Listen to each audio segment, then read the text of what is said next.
If you found your way to this video, you're probably either a teacher or simply find yourself in a career that doesn't meet your financial goals. The first thing that I want to do is sit for a minute with that reality and share the deep empathy that I've gained for folks in that position, as I have been and still continue at times to be, in my efforts to move from the teaching profession to one that is a little bit more financially stable for myself and my family. This is a very difficult journey for a lot of people, and unless you've been in the teaching profession or in a profession, like I said, that doesn't meet those financial goals that you've set for yourself, you don't really understand how deep the struggle can be. So whether you've come to this video with desperation, embarrassment, shame, or hope and optimism for the future, I want to communicate that recognition, first of all, that you're in a difficult situation. And it is okay to be a little bit discouraged as you journey through this process of becoming financially secure. Now, this video, as the title suggests, is the story of how I went from making around $38,000 a year as a public school teacher to doubling my salary in just a couple of years. And that process for myself involves a lot of kind of interesting twists and turns along the way. Your story might look different, but I hope that this experience and testimonial gives you the courage to try something new, to think outside the box and move into your next phase of life. At the end of the video, I'm going to give some practical tips that I've learned from my journey. And if you don't really want to listen to all the context of my story, as this one might get a little bit long, please skip ahead to the end. I'm going to make sure that there are bookmarks at different points at the bottom of the screen in the video so that you can skip ahead to the part that applies most to you. My main goal is that this will be helpful. Obviously, I would love to gain some subscribers and followers on my channel. I believe that what I'm going to be building in this space is going to be interesting, and the community that I want to develop around the ideas that I'm teaching here is the type of network that I want for myself, and I hope that you would want for yourselves as well. So if you are interested, please like the video and subscribe when you've watched it. But if you're not, that's okay. I really just want to be helpful in this video and talk about the experiences I've had and how I left teaching and doubled my income while working from home. I am going to put a brief disclaimer here before we jump into the title sequence. If you are a person who is looking for a get-rich-quick scheme, fast cash, or an easy way to an easy life, this is probably not the video for you. It's going to detail the very difficult journey I've gone through, trying many things and failing them along the way, and it will likely require viewers who want to follow in those footsteps to do similar things.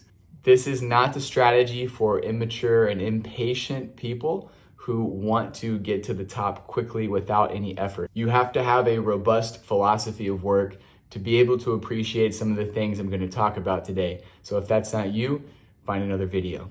That may not be popular to say, but the community that I'm hoping to build around this channel is one of intentionality, charity, and a growth-minded curiosity. So if you're interested in that kind of story, then keep watching.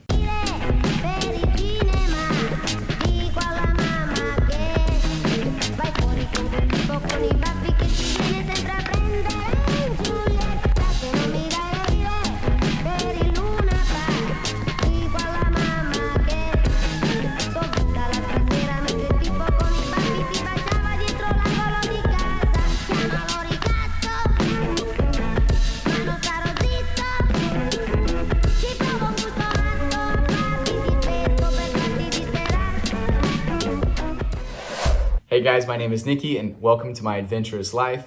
This is an eclectic channel that details my journey from being a frustrated public school teacher in America to living a life of adventure, pursuing meaningful work, and experiencing all that this world has to offer. As always, please like the video and subscribe to the channel and visit my Substack to learn more about my vision and how you can turn your unfulfillment into a life of adventure as well. I'm going to start with college because I think that my journey was impacted a lot by the choices that I made as an 18, 19, and 20-year-old. And you may find, as I talk about this experience, that it's similar for you. I was a cultural studies major. Yes, you heard that right, cultural studies. I was told, probably like many of you millennials, that if you just get a bachelor's degree in any field, you can figure out vocation later. Maybe unlike some of you, I actually loved school. I thrived in the structured environment of a public high school, taking AP classes and excelling in extracurricular activities. I also loved the freedom of inquiry and the curiosity-fulfilling coursework of the university. And as such, I spent 5 years at 4 different universities with at least 4 different declared majors, trying to figure out what the heck I wanted to do with my life. After finally graduating, armed with a meaningless piece of paper at the end of my college career, I began to look for an opportunity to align my passions with a paycheck. However, after my college experiences, both in and outside of the classroom, the only consistent current seemed to run through generic skill sets like leadership, service, and communication. So naturally, being a young man from the South who is faith-minded, I decided to turn to nonprofit and ministry. My first job out of college was an internship with the local and global partnerships department at a large local church that I had been attending throughout my college years. That was only a part-time job, and a member of the church who owned a small interior trim carpentry company hired me on as a broom guy to sweep up sawdust part-time to kind of combine with my intern salary at the church to make ends meet. However, after that 1-year internship ended, I found that ministry work at the professional level just wasn't for me. And if you want to hear more about that later, you can comment below. I may make another video on my experience working in ministry. But suffice it to say, that 1-year hiatus into a career field that I thought would align with a lot of my passions turned out not to be the right one. However, around that time, actually working at that church, I met my wife, and I knew pretty early on that I wanted to pursue marriage with this woman. So I began to think about how in the heck I was going to provide for a family, not just myself, moving forward. That was a new question for me and not really something that I had considered before. Call that immaturity or inexperience or what have you. But I began to feel within just months, I was going to need to provide, I was going to need a job with benefits, and I was going to need to get serious about career. So I began applying for jobs that matched my qualifications, which is to say, not very many. After applying for dozens of sales and marketing positions for companies that ultimately turned out to be multi-level marketing schemes, I finally found a field that I thought would actually provide some stability for me. See, during that time working at the church and working on the construction sites with the carpentry business, I also had another side hustle, which was coaching high school football as an assistant coach with my former coach in the area. It was something I enjoyed a lot, and it didn't pay very much, but it did pay some. And due to that connection, I heard about a job opportunity within the school systems that seemed to match my skill sets. In college, for one summer, I had taught ESL abroad for an internship program as part of the degree path that I had chosen, cultural studies.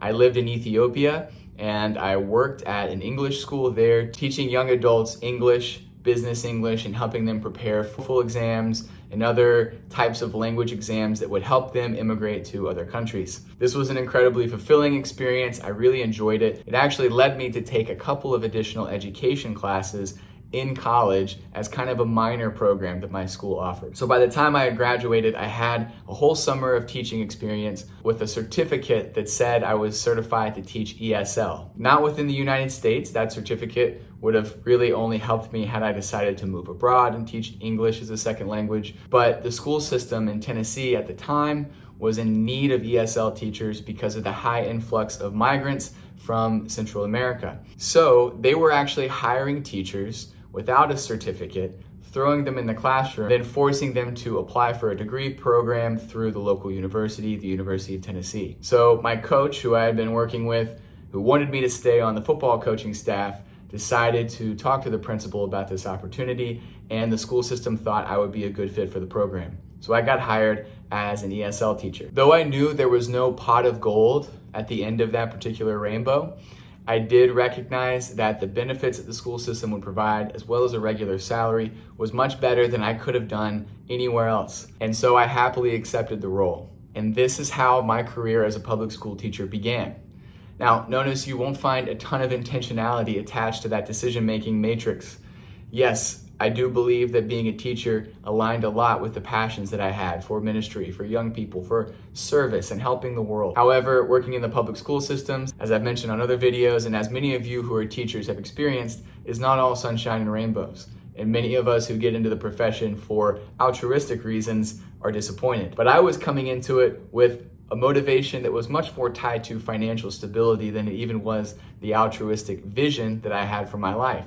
So I was especially disappointed to find that the job was difficult, that the job really did not pay well, and that the raises that we got each year weren't even enough to keep up with inflation. Don't get me wrong, being a teacher was a huge blessing for me in the beginning of my professional career. And that salary, combined with my wife's full-time salary working as a financial services representative in a small local bank, allowed us to buy a small house in 2020 and really launch ourselves in our financial journey. I don't know that the same could be said for those getting into the teaching profession today, but back then it was enough to provide for what we needed for the most part. That said, the financial stress that was created by taking on new things like a mortgage and having the limited income of my teaching salary led both of my wife to feel very frustrated with the amount of impact and intentionality that we could live with at the time. This led to a long journey that I've talked about ad nauseum in a lot of my other videos, and I will just summarize it briefly here because if you're really interested in this middle part of our journey, the other videos will be a better resource for telling you how exactly we did this. But we made the decision, mostly based on finances, to find a place where we could practice the concept of geo-arbitrage, which is to say, moving to a country in which the cost of living is much lower and the income that we're producing, either from jobs in the States or in that country, helps us live a little bit better, more comfortable financial life than we were back home. And that's what we did. We ended up moving to Thailand, where I got a job teaching at an international school. I got the visas for myself and my wife, where we could live in Thailand legally long term. And my wife kept her part-time remote marketing job that she had obtained before leaving, making US dollars. So our salaries combined, while they totaled less than the actual amount of income we had made in the States, they afforded us a much better quality of life in Thailand than we had previously. That might have been a confusing way to talk about it, but again, if you really want to learn about that concept, go to my other videos. In this video, I want to talk about how I actually doubled my US income, and we haven't gotten to that part of the story yet. Now, when we were in Thailand, and actually before we even left, I had begun obtaining job skills outside of the industry of education. Some of these paths were dead ends, but all of them were great learning experiences. So when I began looking for these new job skills, I ended up just talking to lots of individuals, reading thoroughly and widely across a number of industries, and trying to find side hustle work that would get me started in a new industry that might have a little higher ceiling in terms of the financial payout. I met with real estate professionals and investors in the local area. I dipped my toe into copywriting and marketing, and I became a licensed insurance agent. After utilizing the network of people that I had garnered up into this point in my life, connections through students and their parents, people from church, family connections, and business owners that I had done work for online, I had narrowed my search down to two particular industries: marketing and insurance. Keep in mind, I did not major in either of these industries in college, but I had obtained some experience and credentials by doing side hustle work in each industry. In marketing, I had found an SEO blogger who was looking for a content writer. And as an English teacher, he felt like my credentials were good enough to create some good content for his blogs. In insurance, I obtained a life and health license, and I sold life insurance policies for an MLM-style, commission-only company, which gave me sales experience and much-needed credentials, but didn't pay me very much money. While none of these side hustles overtook my main income, they did provide me with resume help that eventually got me jobs down the road. So while we were in Thailand, I began applying for jobs in these industries and testing the market. After doing so, I ultimately decided to settle on the insurance industry for two main reasons. Number one was that my father worked in the industry. And before you go decrying me as a Nepo baby, no, I did not accept a job from my father, but I did utilize his connections to get a couple of in-person meetings with business owners, agents, and people who had experience in the industry. And I was able to share my resume and have a professional conversation with those folks who then served as mentors and helped pass my resume along to companies that were in need of some help. The second reason I chose this industry was because the insurance industry is massive and extremely diverse. Many people think that if you work in insurance, you're selling policies, but that's not the only thing you can do. You can be a claims adjuster, a field investigator, or ultimately a risk manager, which is in the end the career that I settled on. I ended up getting a job interview and then an opportunity to work as a risk management consultant for a budding firm in Texas. That job didn't work out. I worked there for about 7 months, and they actually laid off our whole department. So I was back on the job search. However, the 7 months that I worked there was a little bit more experience in my resume, and after a few months of searching, I ultimately found a job in the industry as a risk management analyst for a large company. This was a roundabout journey, but it was extremely rewarding. And this career, the job that I found in risk management, is the job that pays roughly double of what my last year's teaching salary was at my job in the United States. That interlude in the middle, where we lived in Thailand, only lasted for about 1 year and 8 months. So effectively, over the course of 2 years, I ended up getting a job that allows me to work from home, that pays double what I made as a teacher. And as an added bonus, I got to teach in Asia, travel the world, and do some amazing things. While the path was a bit circuitous and not something that you would predict for a teacher ultimately moving to another career, I would not trade it for the world. And I believe that you too can have an experience like mine, where you live a progressively better life, getting to have great life experiences, and ultimately transition from the teaching career to something that makes a little bit more money and provides more financial stability for you and your family. So that was a brief run through of my experience. But what should you take away from this video? If you decided to skip the full context, that's great. You're at the right point in the video. I'm about to tell you a few practical steps that I've learned from my experience that hopefully you can employ in your job search as you transition from teaching or whatever your unfulfilling career might be to ultimately finding something that's financially stable. The first thing I want to offer is that if you are currently in an unfulfilling and financially straining role, there is hope for a better future. Believe me, it's happened for me, it can happen for you too. I'm a normal person. I didn't actually have a ton of connections, despite what you may think from what I shared in this video, and I definitely didn't have an outstanding resume or educational background or anything of that sort. Now, the path to this type of opportunity really involves the following things. Number one, you have to be willing to learn. One thing that I did, and I'll be posting this on my Substack eventually, is I tried to start reading a book a week. I have never hit that goal of 52 books in a year, but I have read a lot more than I did previously. And in so doing, I've exposed myself to new people and ideas and thoughts that kind of influenced my direction in life. So if you're willing to learn, that means you're going to read widely. You're going to fully explore your options.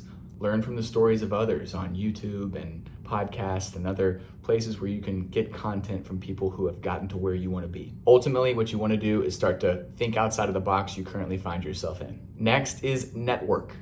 And I know that a lot of people talk about this concept. I'm not talking about just on LinkedIn. I mean, you need to go out and meet people in the industries that you're interested in learning about, people who have had long careers in those industries. And it may just start with leaning on people who you already know.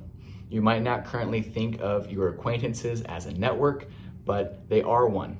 And you likely know 2 to 3 dozen people working in different industries, all of which could be a viable career option for you if you were just bold enough to ask them about it. Most people would be honored to have an intelligent, college-educated public servant such as yourself approach them and ask for career advice or mentorship. You might think that you're being needy, and it might come across in your brain as you're playing through the situation as desperate, but it is certainly not. Being curious and confident enough to approach another working professional and tell them you want to learn from them is a huge life skill, and it will change and transform your opportunities to have a great career. In more instances than you think, this might even lead to a job opportunity off the bat. But if it doesn't, it could at least lead to references, resume help, or it could help you land interviews with companies that you would think out of reach if you were just applying online. Finally, you need to be willing to work hard. And that means work hard at things that are outside of your current comfort zone. Acquire new job skills. Get online, find free or cheap paid classes to acquire new skills in the industry you're seeking employment in. Of course, you're going to want to try to align your passions and skills with services that people pay money for in the real world. And I totally encourage you to go for it. But recognize that most jobs are jobs, and you will probably find some aspects of every job are more natural to you or things that you find a little bit more fulfilling than others. If you're afraid to pick up the phone and put in the work, nothing will change in your current trajectory. Listen, if you're tired of teaching, I get it. I made an entire video on how I was burnt out of teaching in the public school system. It's a tough job. Not one without meaning, but it is very difficult and not very financially rewarding. However, leaving the teaching profession isn't for everybody. So don't just listen to my experience and think I need to get out. Sometimes you can find another career within education, one that's more creative and offers more financial benefits than you would imagine. Teaching at community colleges, if you have a master's degree, could be a better path than teaching middle school. People's personalities are different. Some people like teaching younger children, some people prefer adults. You might even want to look inside the industry to see if there are other opportunities that you can pursue that will utilize the skill sets you've already gained in education. One position that I interviewed for in particular was a sales position for a company selling education software. So my job skills as a teacher combined with the sales experience I gained in insurance actually made me a decent candidate for that role. Something to consider if you're not looking to leave education entirely. Nonprofit work, church ministry, other types of charity and service opportunities can be great ways to get your foot in the door and actually find a career that you might not have thought about initially. I hope this video has been encouraging to you and has offered a little bit of practical guidance on how you too can leave your teaching job and find something more financially rewarding.